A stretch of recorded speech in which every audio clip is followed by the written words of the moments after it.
Stretching across northwestern Montana, right up to the Canadian border, lies over 1 million acres of rugged peaks, pristine lakes, and sprawling wilderness. This vast landscape is known as Glacier National Park, and it stands as the centerpiece of a much larger protected area called the Crown of the Continent ecosystem, spanning some 16,000 square miles. It's a place where, remarkably, nearly all the original native plant and animal species documented by early European explorers still make their home today.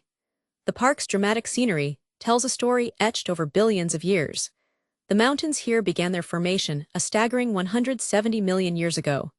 Ancient rocks, some deposited in shallow seas over 1.6 billion years ago, were thrust eastward over much younger rock layers in a colossal event known as the Lewis overthrust.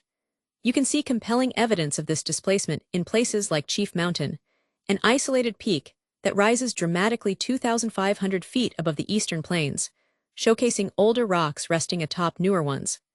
These rocks hold incredible records of early life, including fossilized stromatolites, ancient organisms dating back 1 billion years. But the more recent history of the park's landscape was carved by ice. Massive glaciers from the last ice age shaped the U-shaped valleys and impounded water, creating the park's numerous lakes. While those giants disappeared over 12,000 years ago, smaller glaciers persisted, expanding during the Little Ice Age between 1550 and 1850. However, since the mid-19th century, the park's glaciers have been in steady retreat. Of the estimated 150 glaciers over 25 acres existing in the park in the 1850s, only 25 active glaciers remained by 2010. Scientists studying this phenomenon, including the USGS, use tools like repeat photography to document the dramatic loss over time. While earlier estimates suggested the active glaciers might disappear by 2020, current projections anticipate this happening closer to 2030 if warming trends continue. This retreat impacts everything from cold water habitats to summer stream flow and even the risk of forest fires. Glacier's status as a largely intact ecosystem makes it a vital place for wildlife research. The park provides habitat for large mammals like grizzly bears, black bears, bighorn sheep, elk, moose, mountain lions, and mountain goats. The park's official symbol. Rare mammals like the gray wolf, wolverine, and Canadian lynx also inhabit the area. While wolf populations were once deliberately eliminated from the park, they naturally recolonized in the 1980s. Hundreds of bird species fill the skies, from bald eagles and ospreys to the colorful harlequin duck. And in the park's cold lakes and streams, 23 species of fish swim, including the threatened bull trout, which must be carefully released if caught. Beyond its natural wonders, human history is deeply woven into the park. Before its designation, Native Americans, including the Blackfeet to the east and the Flathead and Kootenai to the west, inhabited this region. The Blackfeet ceded the mountainous parts of their land in 1895, maintaining certain usage rights. George Bird Grinnell, an explorer inspired by the scenery, spent decades advocating for protection, famously dubbing the area the Crown of the Continent in 1901. His efforts, alongside the Boone and Crockett Club and the Great Northern Railway, led to the park's establishment in 1910.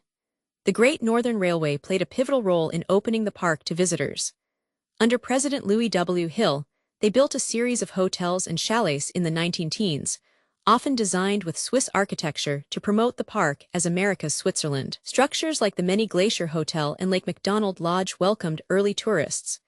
Then, for those who preferred motoring, work began on the ambitious Going to the Sun Road. Completed in 1932, this 53-mile route is an engineering marvel, bisecting the park and crossing the Continental Divide at Logan Pass. It's now recognized as a National Historic Civil Engineering landmark, offering breathtaking views and access to the park's heart. Glacier National Park is not just a national treasure. It's an international one.